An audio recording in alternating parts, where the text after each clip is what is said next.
नमस्कार, प्राइम उत्तर प्रदेश देख रहे हैं। मैं हूं आपके साथ रामकृष्ण शुक्ला। शुरुआत करेंगे अहम और बड़ी खबर के साथ, जहां अमरोहा से बड़ी खबर। कांग्रेस उम्मीदवार दानिश वली की सभा में मारपीट हुई है। बड़ी खबर, सपा, कांग्रेस और आम आदमी पार्टी कार्यकर्ताओं में यह मारपीट, और इसकी वजह मंच पर बैठने को लेकर। दरअसल मंच पर बैठने को लेकर विवाद हुआ था और उसी के बाद यह विवाद मारपीट में तब्दील हो गया। सोशल मीडिया पर अब यह वीडियो वायरल हो रहा है। बता दें कि अमरोहा में 26 अप्रैल को दूसरे चरण के तहत मतदान किया जाना है। अमरोहा में दानिश वली कांग्रेस कैंडिडेट, इंडिया गठबंधन के प्रत्याशी और उनकी जनसभा में आपस में ही भिड़ गए कार्यकर्ता। मंच पर बैठने को लेकर यह विवाद हुआ था और विवाद इतना गहरा गया कि आपस में मारपीट हो गई। कैसे धक्का मुक्की हो रही है, तस्वीरों के जरिए आप देख और समझ सकते हैं। कार्यकर्ताओं में आपस में ही नहीं बन रही। मोहम्मद जिशान हमारे संवाददाता अमरोहा से जी मोहम्मद इरशाद, अमरोहा में दानिश वली की सभा में मारपीट, क्या कुछ मामला है? हाँ सर, मैं आपको बता दूं, ये दरअसल मामला ये जो हुआ था ये इसलिए हुआ था क्योंकि जिस तरीके से कोई कार्यकर्ता इनके यहाँ पर वो कह रहा था, क्या दानिश वली तुम 5 साल से फरार हो और राहुल गांधी तुमसे प्यार है, इस तरीके की बात सामने आई थी, जिसको लेकर जो है वो अपनी बात इनसे कह रहे थे जब ये मारपीट हुई थी। और ये वीडियो पुराना है जो वायरल हो रहा है। इरशाद, ये वीडियो वायरल हो रहा है, लेकिन ये बताइए कि जब ये तीनों दल मिलकर इंडिया गठबंधन के घटक दल हैं, ऐसे में जब यहाँ नहीं बन रही है तो पोलिंग बूथों तक कैसे पहुंचाएंगे वोटरों को?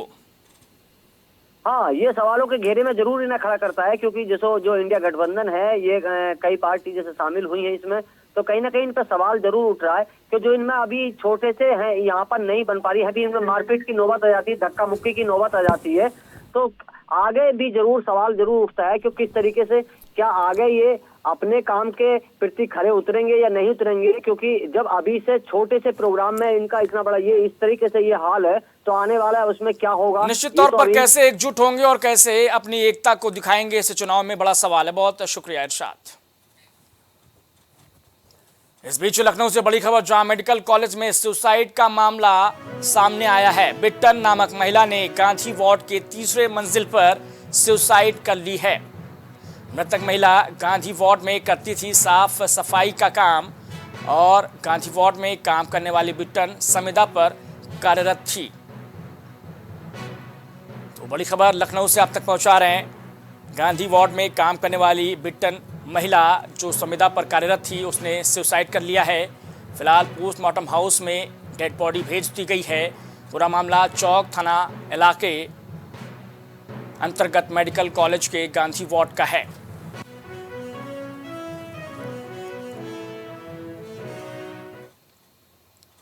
इस बीच लखनऊ से एक और बड़ी खबर, जहां 700 करोड़ की ड्रग तस्करी में आरोपी को गिरफ्तार किया गया है। बड़ा मामला, 700 करोड़ की तस्करी का ये मामला है। आरोपी को गिरफ्तार किया गया है। शामली जिले का निवासी बताया जा रहा है।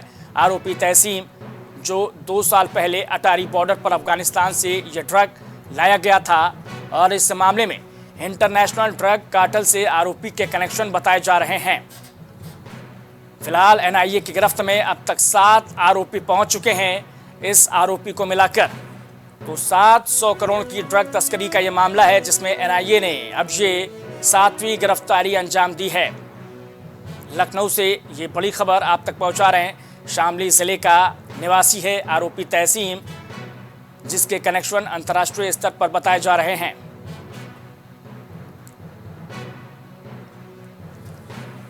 तो ये इंटरनेशनल ड्रग कार्टेल से आरोपी का कनेक्शन जोड़ा गया है, बताया गया है। एनआईए अब इस मामले में गहनता से तफ्तीश कर रही है और इस पूरे वाकये के मामले के तह तक जाने की कोशिश कर रही है कि आखिर इस पूरे मामले का सरगना कौन है। शामली जिले का रहने वाला आरोपी तहसीन, और अब इससे पूछताछ करेगी एनआईए की टीम। हमारे संवाददाता कलीम इस खबर पर जानकारी के साथ जुड़ चुके हैं। कलीम, 700 करोड़ की ड्रग तस्करी का मामला, अब एनआईए की ये 7वीं गिरफ्तारी। देखिए राम जी, जिस तरीके से बात की जाए ड्रग्स को लेकर के लगातार जो छापेमारी चल रही थी, तो उसकी एक बड़ी जिम्मेदारी एनआईए को भी सौंपी गई थी। क्योंकि जिस तरीके से बात की जाए यूपी, हरियाणा, मुंबई समेत जो दिल्ली है, वहां तक ये ड्रग्स का जो पूरा कारोबार है वो फैला हुआ था, जिसके बाद से लगातार जो एनआईए की टीम है वो छापेमारी कर रही थी। छापेमारी करने के दौरान मुंबई से भी कई गिरफ्तारियां की गई थी, जिसके पास से ड्रग्स भी काफी मात्रा में बरामद हुई थी। लेकिन अब अगर बात की जाए, जो शामली जिले का रहने वाला तहसीम है, उसके पास से लगभग 700 करोड़ की ड्रग्स बरामद की गई है, जिसको अब एजेंसियां जो है उसको कस्टडी में लेकर पूछताछ कर रही है। तो कहीं ना कहीं ये भी जरूर कहा जा रहा है कि एनआईए अब जो है तहसीम को रिमांड पर लेने के बाद ये जो ड्रग्स है वो कहां कहां सप्लाई की जा रही थी, इस मामले में भी कहीं ना कहीं तफ्तीश तेज कर सकती है। कलीम, यहाँ क्या ऐसी भी कोई जानकारी अब तक आई है कि इस पूरे मामले का नेक्सस कहां तक जुड़ा हुआ है? देखिए, जिस तरीके से बात की जाए जो ड्रग्स को लेकर के, वो अटारी बॉर्डर यानी कि अफगानिस्तान, जो बात की जाए अफगानिस्तान से भी ये सप्लाई करने की जो बात है वो सामने आ रही है। तो उसको लेकर के खास तौर से जो एनआईए है वो अपनी तफ्तीश कर रही है, और इसी की तर्ज पर ही अब जो रिमांड लेगी, तो रिमांड लेने के बाद जो खुलासे होंगे वो एक अहम खुलासे देखने को मिलेंगे। क्योंकि जिस तरीके से अफगानिस्तान का जो नाम सामने आ रहा है, बॉर्डर से यहाँ तक पहुंचना, वो भी अपने आप में एक बड़ा सवाल खड़ा कर रहा है। तो ये सारे कलीम, बहुत धन्यवाद हमारे साथ इस जानकारी के साथ जुड़ने के लिए। इस बीच लखनऊ से एक और बड़ी खबर, जहां आईएएस राजेश कुमार सिंह के घर में चोरी की घटना सामने आई है।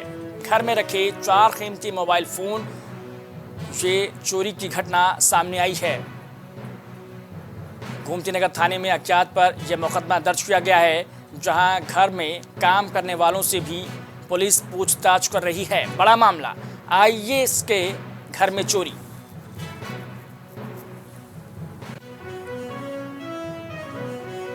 तो आईएएस राजेश कुमार सिंह के घर में चोरी का ये पूरा मामला गोमती नगर इलाके का, जहां 4 कीमती मोबाइल फोन चोरी हो गए हैं।